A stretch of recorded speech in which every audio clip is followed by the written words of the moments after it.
Maar so gepraat van rugby.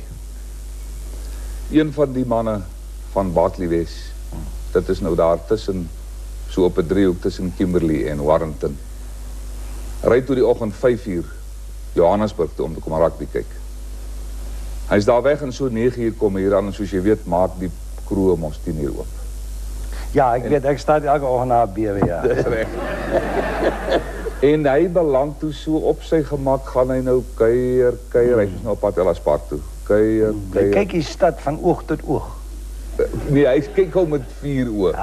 Hoe dit ook al sê, en die middag 3:15, toe kom hy by die rugby aan.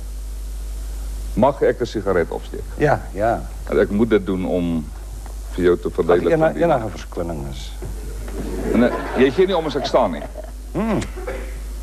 Ek weet nie waarvoor dit 'n verskoning is nie, maar... Nee, maar nou... ek hoop niks reg nie. Nou moet ek jou 2 dinge verduidelik. 'n Mens wat geswaal is of geswaai is, hou vas nie 'n sigaret so nie. Hy sit hom ons hier agter en dan buig hy sy hand so op. Ja. Is jy reg? Dis waar.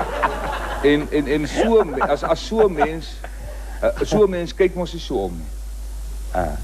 Welkom. Waar?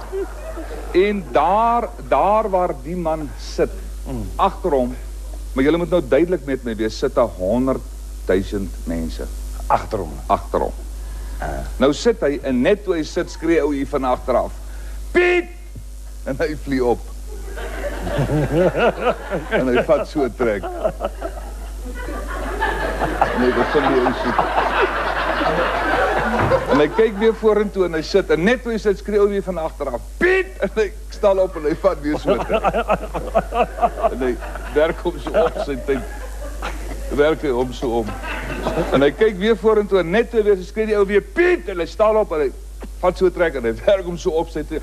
Hy sê jou my man, my naam is nie Piet nie.